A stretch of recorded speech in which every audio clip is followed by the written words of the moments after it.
አርሰናል ለአራት ዋንጫ የሚያደርጉት ጉዞ እዚህ ጋር መገታት ችሏል። ትናንትና ማንቸስተር ሲቲ 2-0 አሸንፈው ዋንጫውን ከወሰዱ በኋላ አርሰናል ለኳድራፕል የሚያደርጉት ሩጫ እዚህ ጋር ማብቃት ችሏል። ከጨዋታው በፊት የተሰጡ አስተያየቶች አብዛኛውን ብትመለከቱ አርሰናልን አሸናፊ እንደሚያደርግ የሚያመዝን ነው። ምንም እንኳን ማንቸስተር ሲቲ ታሪኩንም አሰልጣኙንም ተጫዋቾቹንም መናቅ ባይሆንም ነገር ግን ሰሞነኛ ፐርፎርማንሳቸው ጥሩ ስላልነበር ፕሪሚየር ሊግ ላይ ከነ ኖቲንጋም ፎሬስት ከነ ዌስትሃም ጋር አቻ እየወጡ የነበረበት በቻምፒየንስ ሊግ ደግሞ እንዴት ዲስማንትል እንደተደረጉ በሪያል ማድሪድ ስለተመለከትም በቃ ማንቸስተር ሲቲ አሁን ሳይኮሎጂካሊም ጥሩ አይደሉም። ሜዳ ላይ የሚታየውም የሚገለጸውን ብቃት አጥጋቢ አይደለም። ስለዚህ አርሰናል ዋንጫውን ይወስዷል ተብሎ ተገምቶ ነበረ። እንዲህ ቢባል አይገርምም፣ ምክንያቱም እንዳልኳችሁ ሰሞናዊ ፐርፎርማንሱ የማንቸስተር ሲቲ ጥሩ ስላልሆነ፣ ነገር ግን በእግር ኳስ ደግሞ እንደምታውቁት ሁሌም እንዲህ አይነት ግምቶች ላይሳኩ እንደሚችሉ አንድን ጨዋታ ስለሆነ አንድ ቡድን ተጠንቅቆ መጥቶ ሊያሸንፍ እንደሚችልም ግልጽ ነበር።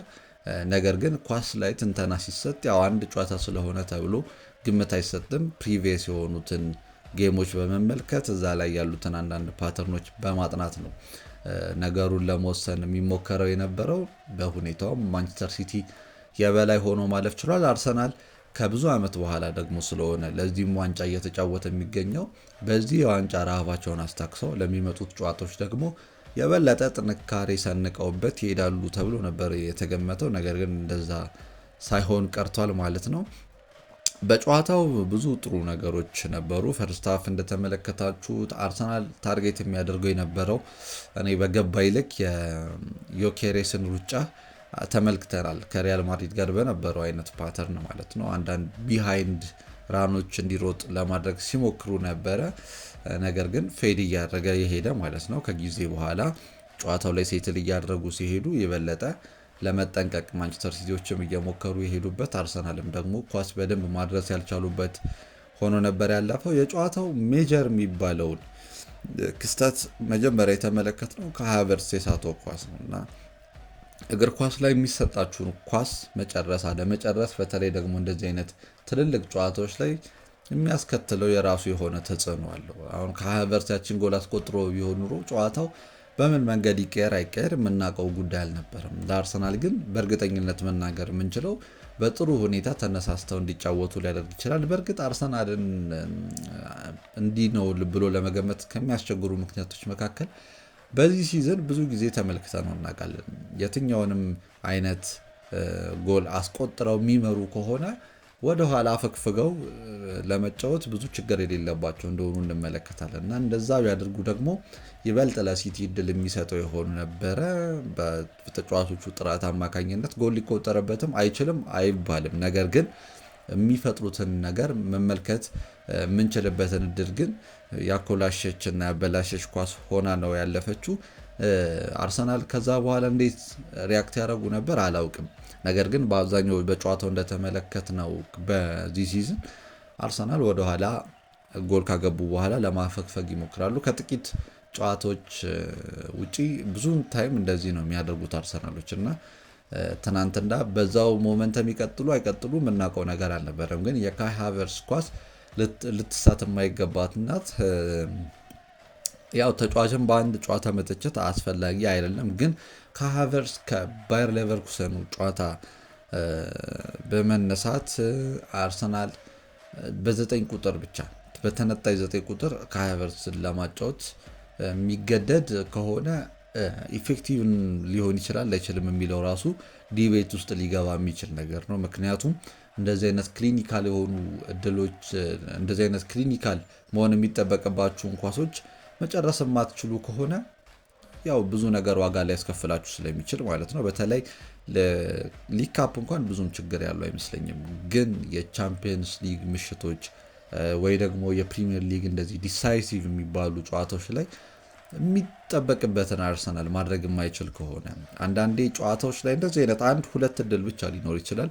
እሱን መጠቀም አንድን ቲም የዋንጫ ባለቤት ወይም ደግሞ አሸናፊ ሊያደርግ የሚችልበት ሁኔታ አለ እና ከሃቨርትዝ አሁን ተነጣይ 9 ቁጥር ለማድረግ አርሰናል የሚያስብም አይመስለኝም እና እንደዚህ ከዮኬሬስ ጋር አዚ ሰከንድ ስትራይከር ወይ ሊጠቀሙት ይችላሉ ወይ ደግሞ እንዴት ነው በተለየ ሮል ዲፕሊ እየተመለከት ነው ቢቀጥል የሚሻል እንደሆነ ያስመለከተ ይመስለኛል። ይሄ ጀጅመንት በብዙ የጨዋታ ሳምፕሎች የተወሰደ አይደለም በዚህ ሲዝን። ነገር ግን ከዚህ ዓመት በፊት በነበረውን ፐርፎርማንስ ከሃቨርስ ክሊኒካል የሚባል አጥቂ አይደለም እና አርሰናልም ዴስፔሬትሊ ለምን ወጥተው አጥቂ እንደፈለጉም የሚያሳይ ሞመንትም ነው እና ብዙ ነገር መናገር ትችላለች ብዬ አስባለሁ የሳታትኳት። ከዛ በኋላ ማንቸስተር ሲቲዎችን አርሰናል ሲያደርጉት የነበረው በጣም ታክቲካሊ አስቱት የሆኑ አሰልጣኞች የሚመሩት ጨዋታ ስለሆነ በጣም ጥንቃቄ የተሞላበት አንዱ የአንዱን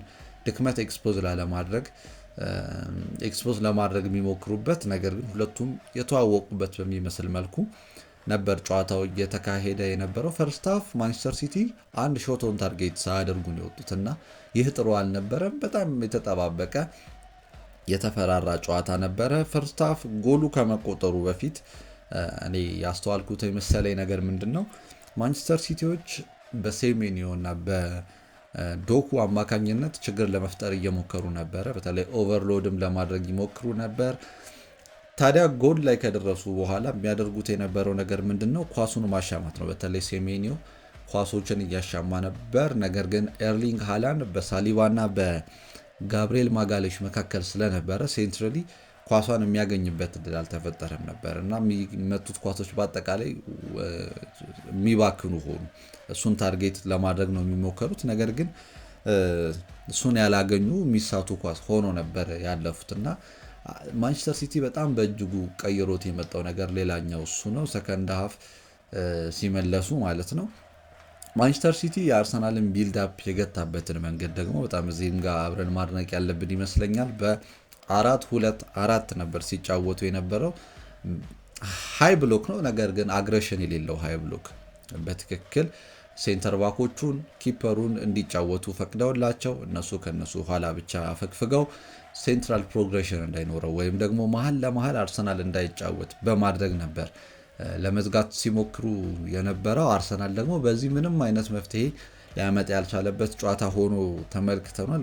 ቢልዳፑ እንዴት እንደቆመ ስትመለከቱ በጣም ይገርማቸዋል። የአርሰናል የቢልዳፕ ኮንሰርን ወይም አሁን ላይ የምናየው ችግር ትናንት የተፈጠረ ከመሰላችሁ አርሰናልን ጨዋታ ልብ አላላችሁትም ብዬ ነው ማስበው። ምክንያቱም በእንደዚህ አይነት ሁኔታ አርሰናልን ያቆመው ባይኖርም፣ ነገር ግን አርሰናል በራሳቸው ቢልድ አፓቸው ችግር እንዳለበት በተለይ የዙቢሜንዲን ሁኔታ ስትመለከቱት ሪስፖንሲብል የመሆን ነገሩ በደንብ እኔ የወረደ ይመስለኛል። በተለይ ከማን ዩናይትድ ጨዋታ በኋላ የበለጠ ሪስክ አቨርስ እየሆነ ሪስኮችን ባለመውሰድ ሃየር አፕ የሆነ ዴክላን ራይስ እንደውም የበለጠ ዲፕሊ ነገሮችን ለማስተካከል የሚሞክርበት እንደሆነ ተመልክተን እናውቃለን እና ያንን ኮንትሮል አርሰናል አቶታል ከዚህም ጨዋታ በፊት እና የባየር ሌቨርኩሰኑ ሰከንድ ሌግ በጣም የተሻለ ነበር። ነገር ግን ፈርስት ሌጉን ስትመለከቱ አርሰናል የቢልድ አፕ ፓተርኑን ልለየው አልቻልኩም ብዬ የሆነ ቪዲዮ ሰርች ነበር እና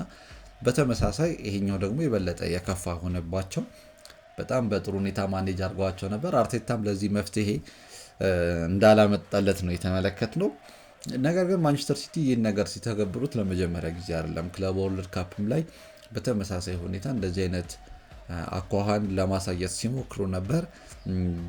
የአርሰናል ሴንተር ባኮች ቦል ፕሌይንግ ኤቢሊቲያቸውም ያን ያክል ጥሩ አይደለም እና ኪፐሩን በተመሳሳይ ራያን ሚስ ያደረገ ጨዋታ ነበር ለማለት ይችላሉ። ስህተቱ እንዳለ ሆኖ ግን ከስህተቱ ውጭ ቢልዳፑንም በማገዝ በኩል ኬፓ አሪዛባላጋ ፓስ ማድረግ ላይ ቢልዳፑን ማስጀመር ላይ በጣም ችግር እንዳለበት የተመለከትንበት ነበር። ስህተቱን ስለሰራ ብቻ ሳይሆን አንዳንድ ኳሶችን ለማሻገር ሲሞክርም ጥራቱ ምን ያክል እንደሆነ የተመለከትንበት ነበር። አንዳንድ ኳሶች ስትመለከቱ ለቤን ዋይት ታርጌት መደረግ የሚችሉ ቢልዳፑ ላይ ስትመለከቱ መሆን የሚችሉ ነበሩ እና ራያ ቢሆን በቀላሉ ያደርገዋል ብዬ የማስበው ሲያደርገውም የተመለከትኩት ነገር ኖሮ ስለሚያቅ ማለት ነው እንደዛ ያደርጋል ብዬ አስቤ ነበር። ነገር ግን ኬፓ የማንቸስተር ሲቲ የፊት መስመር አራቱ ነገሩን ይቀይሩታል ብሎ ሼፓቸውን ይቀይራሉ ብሎ ኳሱን ለማንሸራሸር እየሞከረ ነበር። ነገር ግን አንፎርቹኔትሊ አልተሳካም። ማንቸስተር ሲቲ የበለጠ በጥሩ ሁኔታ ነገሩን ሃንድል እንዲያደርገው አደረገ። ማንቸስተር ሲቲ ኦቨርሎድ እያደረጉ ነበር በግራም በቀኝም። በተለይ የቸርኪና የሴሜኒዮ ሁኔታ በጣም በጥሩ ሁኔታ ነበር ለመሄድ ሲሞክር የነበረው። ጠባብ ስፔሶችን በመጠቀም በጣም ምርጥ የሆኑ ተጫዋቾች አሉት። በርናንዶ ሲልቫ በዚህ እድሜውም አይደክመውም፣ እያንዳንዱን ሩጫ ለማድረግ ዝግጁ ነው። ከፊት ለፊት ያሉትን ተጫዋቾች ወርክ ሬታቸው ሊደነቅ ይገባል። ጎሉ ሲቆጠር የመጀመሪያው ጎል የኬፓ ስህተት በጣም ግልጽ ነው። አርቴታም ሲጠየቅ ፌር አይደለም፣ በቃ ማድረግ ያለብኝን ያደረግኩት፣ እሱም ባላስገባው ትክክል አልመሰለኝም አለ። ሞራሊስት መለከቱት ሊሆን ይችላል፣ ነገር ግን እግር ኳስ ስለ ፐርፎርማንስ ነው። በእኔ እይታ ነው ይሄ። አርቴታ ልተቸው አይደለም። እስካሁን ገብቶ ስላሸነፍን አሁን ባስወጣው ምን ችግር አለው የሚለው አስተያየት ውሃ ያነሳል ብዬ አላስብም። ምክንያቱም ማሸነፍ ከሆነ አላማው አንድ ቡድን የትኛውንም ቅያሬ ማድረግ ሊኖርበት ይችላል። ነገር ግን ኬፓንም ማስገብቼ ቢሆን ማሸነፍ እችላለሁ ማለት ሌላ ጉዳይ ሆኖ ማለት ነው። በኬፓ ተማምኜ ነው፣ ትክክል ነው፣ መግባት ነበረበት፣ ጨዋታውን እንድናሸንፍ ይረዳን ነበረ ከሆነ ትክክለኛ ሀሳብ ነው። ነገር ግን ያው ታዲያ እስካሁን ድረስ አግዞን አሁን ባስቀምጠው ፌር አይደለም ማለት ትክክል አይደለም። ስህተት የአንድ የእግር ኳስ አካል ነው ብሏል፣ እሱም ትክክል ነው፣ ብሌም የሚደረግ አይደለም። ግን ኬፓ ይሄ የመጀመሪያውም አይደለም ሲሳሳት። ከዚህም በፊት እንደዚህ ትልልቅ ጨዋታዎች ላይ የሆኑ ነገሮችን የመፍጠር ችግር እንዳለበት ተመልክተን እናውቃለን እና ቼልሲም እያለ በአጠቃላይ ለአርሰናል ጥሩ የሚባለውን ሞመንት ያልፈጠረው አጋጣሚ ሆኗል። ሲቲ በደንብ የሚያስጨንቅበት ታይም ላይ አርሰናል ኮፕ ለማድረግ በሚፈልግበት ሰዓት፣ የቻሉትን ለማድረግ በሚያስቡበት ሰዓት ነው ያቺ ኳስ የተገኘችው፣ ኦራይሊ ያስቆጠራት ማለት ነው።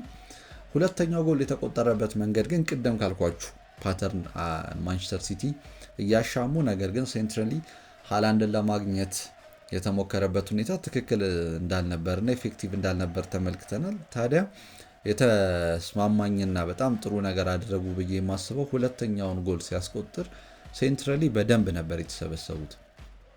ኒር ፖስቱ አካባቢ የአርሰናል ተጫዋቾች በደንብ ነበሩ። ስለዚህ ብዙ ተጫዋቾችን እዛ ጋር አድርገዋል ማለት ነው። ሰው የሚሻማውን ኳስ ከመሃል ሴንትራሊ ሊባል አይችልም፣ ያው ባክ ፖስትም ለማለት ትንሽ ያስቸግራል። ነገር ግን ከመሃል ለመሃል ካለው ክፍል ትንሽ ራቅ ባለበት ሁኔታ ነበር ኦራይሊ ኳሷን ማግኘት የቻለው። ስለዚህ የተሰበሰቡትን ተጫዋቾች ኳሱ መድረስ አልቻለም። አርሰናል ተጫዋቾች ኳሱ ያልፋቸዋል። ስለዚህ ኦራይሊ ትክክለኛው ቦታ ላይ ተገኝቶ ነበር ጎሉን ማስቆጠር የቻለው እና ሴንትራሊ እምቢ ሲል ኒር ፖስቱ አካባቢ ተጫዋቾችን በደንብ አሳይን እንዲያደርጉ አድርገው ከዛ በኋላ ነበር ፍሪ የሆነውን ኳስ መግጨት የቻለው። በጣም በጥሩ ሁኔታ ነው ጨዋታውን ዲሳይድ ያደረጉት።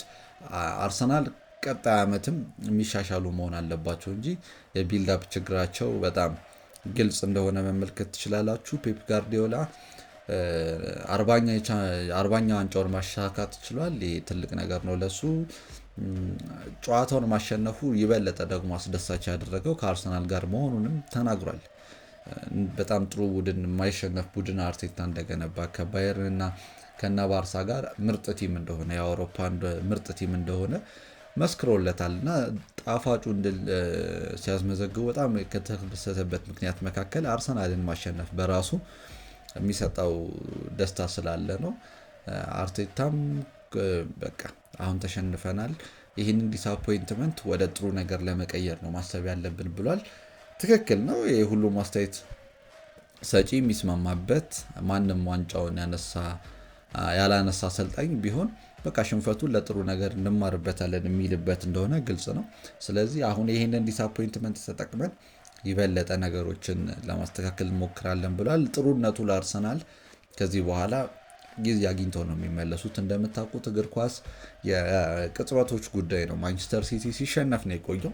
አሁን እችን ጨዋታ ሲያሸንፍ ደግሞ ይገለበጣል ሁሉም ነገር እና አርሰናልም እረፍት አድርገው መመለሳቸው ነገሩን ረስተውት ሳይኮሎጂክሊም ፊዚክሊም የተወሰነ ነገር ሬስት አግኝተው የሚመለሱ ከሆነ አሁን ቀጥታ ከሚጋፈጡት የተሻለ እድል ይሰጣቸዋል። ምክንያቱም ተጫውተው አሁን ቀጥሎም ጨዋታ ቢኖራቸው ኖሮ አርሰናል ሳይኮሎጂካሊ ሊጎዱ ይችላሉ ተብሎ ይጠበቃል። ላይጎዱም ይችላሉ። በእርግጥ ካራባኦ ካፕ ያን ያክል ኢንፍሉዌንስ ላይፈጥር ይችላል። ምናልባት በሲቲ መሸነፍ ቢያመጣው የራሱ ችግር ከሌለው በስተቀር ማለት ነው።